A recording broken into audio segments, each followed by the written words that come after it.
Ser podcast. Acontece que no es poco es un podcast y yo soy la humana que te lo cuenta, Nieves con Costrina. Tenemos un género muy variado: nacimientos, extravagancias, muertes, batallas, revoluciones, asesinatos, injusticias, farsas religiosas, reyes mastuerzos, bodas. Aquí te dejo el que toca hoy.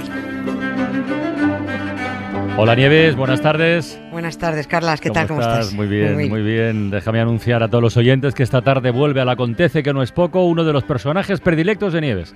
¡Hombre! De los más detestados, quiero decir. O el que más, yo diría que el que más. Sí. El que más, sí. ¿Es verdad que sí? Si hacemos ranking. Sí, dilo. Hoy hablamos otra vez de Fernando VII, rebautizado desde hace tiempo como el Mastuerzo. Que por cierto, déjame contar de dónde viene esto de Mastuerzo. Mastuerzo significa un tipo cabezota, ceporro, bruto, torpe, ¿no?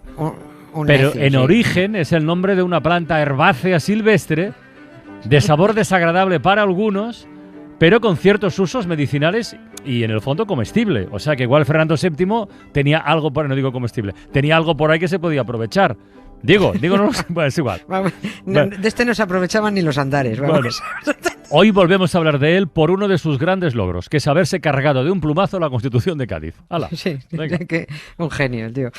Muchas veces decimos que las cosas que pasan en este país tienen precedentes clarísimos, que hace 2 siglos que arrastramos los mismos problemas, y esos problemas son culturales, son políticos, son sociales. Te estás riendo. Sí, bueno, ya, ¿y qué quieres? Yo... Es que es decir más tuerzo, no sé qué pasa. Claro, sí. Es la palabra mágica, ¿no? Pues sí. Bueno, que arrastramos los mismos problemas por culpa de este más tuerzo, ¿no? A ver, yo no quiero decir ni mucho menos que la España de hoy sea igual que la de hace 2 siglos. Bueno, por supuesto que no. Pero que sí se arrastran los mismos problemas. Se arrastra la misma corrupción en torno a la corona, la nefasta intromisión de la Iglesia en la educación, la mala calidad de la enseñanza, la escasa formación política de los ciudadanos, que esto es muy importante, ¿no? Y en el fondo todo está interrelacionado. Y yo creo que hoy traemos nuevos argumentos para sustentar esto, o al menos para ayudar a entenderlo. Porque hoy, 11 de mayo de 1814, las Cortes de Cádiz recibieron del mastuerzo Fernando VII la orden de disuélvanse inmediatamente. Parecían los geos, ¿no? Los poco más de 300 diputados que fueron formando parte de aquellas Cortes que redactaron nuestra primera Constitución, pues acabaron pagando cara, desde mi punto de vista, su tibieza, ¿no? Su servilismo, su bisoñez. Como ciudadanos, pues la verdad, eran unos novatos. Una mayoría no sabía cómo sacudirse su condición de súbditos de encima, ¿no?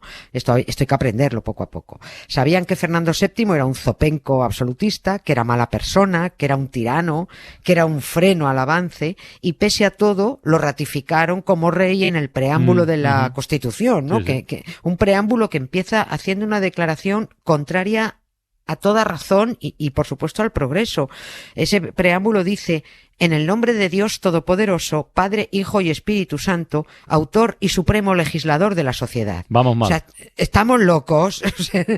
No se puede empezar peor una constitución civil nombrando legislador a Dios y reconociendo que el mastuerzo es rey por la gracia de ese Dios, ¿no? Pues claro, pasó lo que tenía que pasar.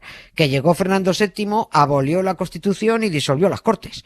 Porque los pavos de los diputados le reconocieron el poder para hacerlo. Así que a tomar viento la pepa y los pepes. ¿Alguna otra constitución de otros países tenía una redacción así tan directamente subordinada a un rey absoluto y a un dios? Vamos, a las dos cosas.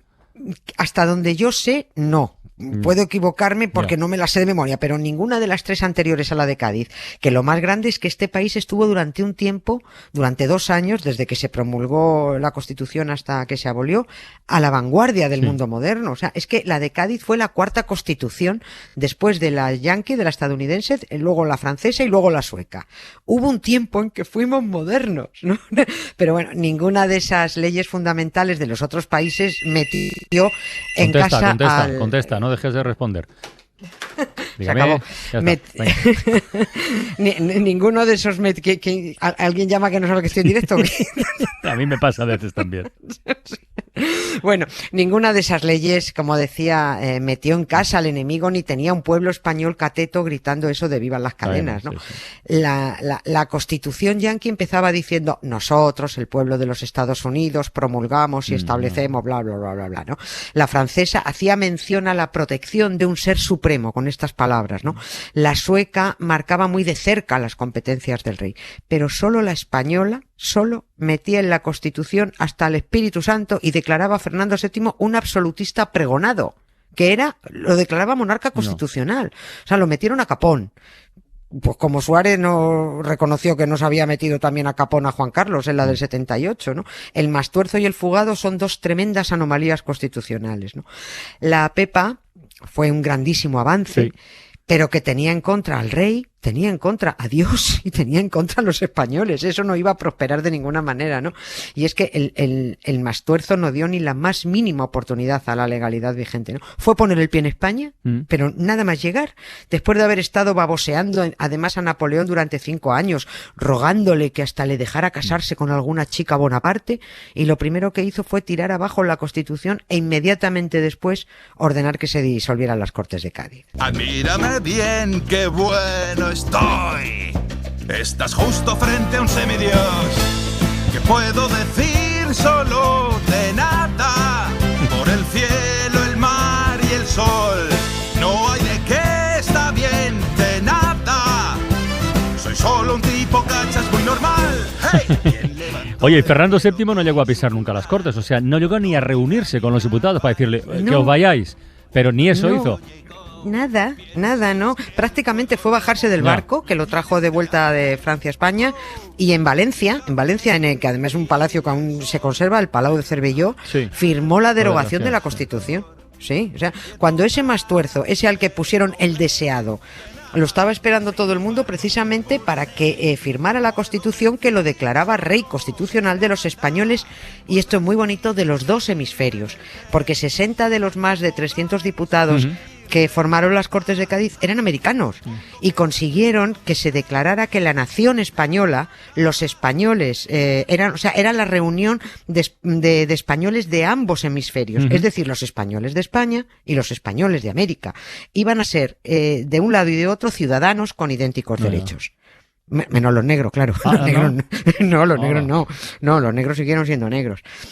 Y voy a contar una cosa que, aunque ya la contamos el año pasado, no estaba esto en condiciones todavía, pero voy a recordarla porque pone el contexto a esta abolición y hace que se entienda muy bien de lo que estamos hablando, y nos da la razón a los que decimos que cuando la ultraderecha se cuela en las instituciones democráticas, bueno, que no lo digamos nosotros, que está demostrado, es para reventar la democracia desde dentro. Cuando el Mastuerzo desembarcó en Valencia, allí le estaban esperando 69 diputados de ultraderecha, para entendernos, aunque entonces se llamaban absolutistas, ¿no? Y de la mitad de esos 69 diputados eran curas. Mira qué bien. Sí, eran curas. Se colaron ahí. A mediados de abril de aquel 1814, esos diputados ultraderechistas le entregaron al rey un manifiesto. Se llamó el Manifiesto de los Persas. Y ahí le rogaban que aboliera la Constitución, que disolviera las Cortes y que reinstaurara el absolutismo real sin restricciones constitucionales, ¿no? Claro, el Mastuerzo se encuentra con eso y dice, bueno, ¿qué más puedo pedir yo? Esto está chupado, ¿no? Oye, ¿y por qué tenía ese nombre de Manifiesto de los Persas? Porque ese manifiesto empezaba diciendo, esto es muy curioso, muy simpático: Señor, era costumbre en los antiguos persas pasar 5 días en anarquía después del fallecimiento de su rey, a fin de que la experiencia de los asesinatos, robos y otras desgracias les obligase a ser más fieles a su sucesor. ¿No? Fin de la cita. Sí, es decir, en Persia, esto es así, cuando el rey se moría, en vez de elegir uno nuevo enseguida, dejaban el imperio deliberadamente sin gobierno, sumido en el caos, ¿no? En ese tiempo había tal descontrol que cuando pasados esos 5 días se nombraba al nuevo rey, ya daba igual que fuera tonto o malo o como fuera, todos lo celebraban porque con él se suponía que volvía el orden, ¿no? Bueno, pues para los 69 diputados ultraderechistas de hace 2 siglos que firmaron el Manifiesto de los Persas, Esa anarquía la representaban las Cortes y el periodo constitucional. Por eso pedían también al rey la persecución implacable de los liberales, de los progresistas. Es alucinante. También recuerdo que los comparé con los ultraderechistas de hoy, ¿no? Los de entonces le pidieron al Mastuerzo que restaurara el absolutismo. Los de hoy, si volviera Franco, le pedirían que diera otro golpe de Estado y que fusilara a 26 millones de españoles, no me cabe la menor duda, ¿no? Hay demasiados paralelismos. Algunas ideologías de verdad que no han cambiado tanto. Every breath you take, every move you make, every bond you break, every step you take, I'll be watching you. Every single day, every word you say, every game you play, every night you stay, I'll be watching you. Decías las ideologías, pero en algunas cosas los españoles tampoco han cambiado tanto. Si no, a ver, ¿cómo se explica que recibieran el regreso del absolutismo como algo bueno y que aceptaran perder la Constitución, pero además sin rechistar? Ahí no protestó prácticamente nadie. Es que no se entiende, es que echas una ojeada y hay que, vale, que no, ya estamos como siempre, no se puede hacer presentismo, no, pero a ver cómo te explicas esto, ¿no? Bueno, pues tiene su explicación. Se explica con más del 70% de analfabetismo que había entonces. Claro. 70%. Ahora podríamos traducirlo en un 70% de desinformación, que es tan peligrosa como el analfabetismo a veces, ¿no? Porque ahora ya casi todos sabemos leer y escribir, pero es que a muchos no les apetece, les da pereza, ¿no? Por eso votan programas electorales en blanco.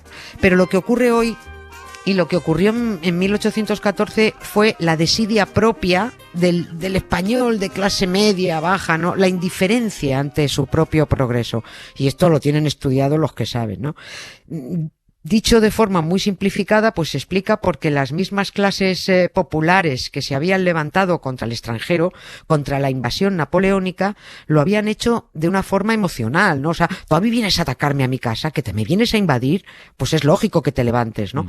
Pero a esos mismos españoles, la palabra Constitución les sonaba chino. No sabían qué demonios era eso, ¿no? Y el hecho, ni les contaban ni les enseñaban. Recordemos, la educación estaba en exclusiva en manos de la Iglesia, ¿no?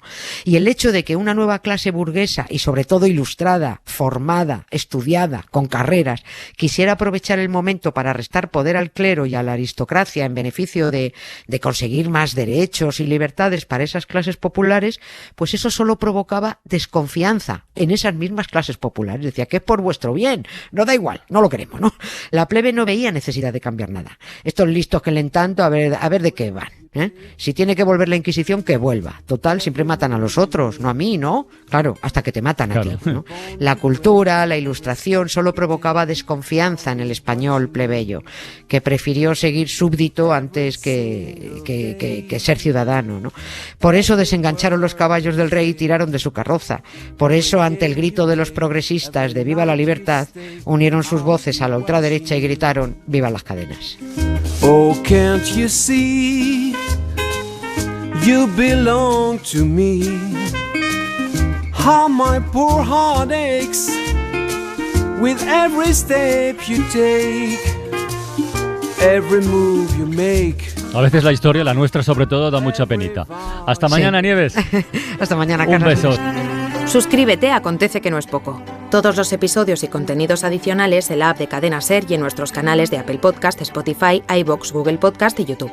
Escúchanos en directo en la SER de lunes a jueves a las 7 de la tarde. Cadena SER. La radio.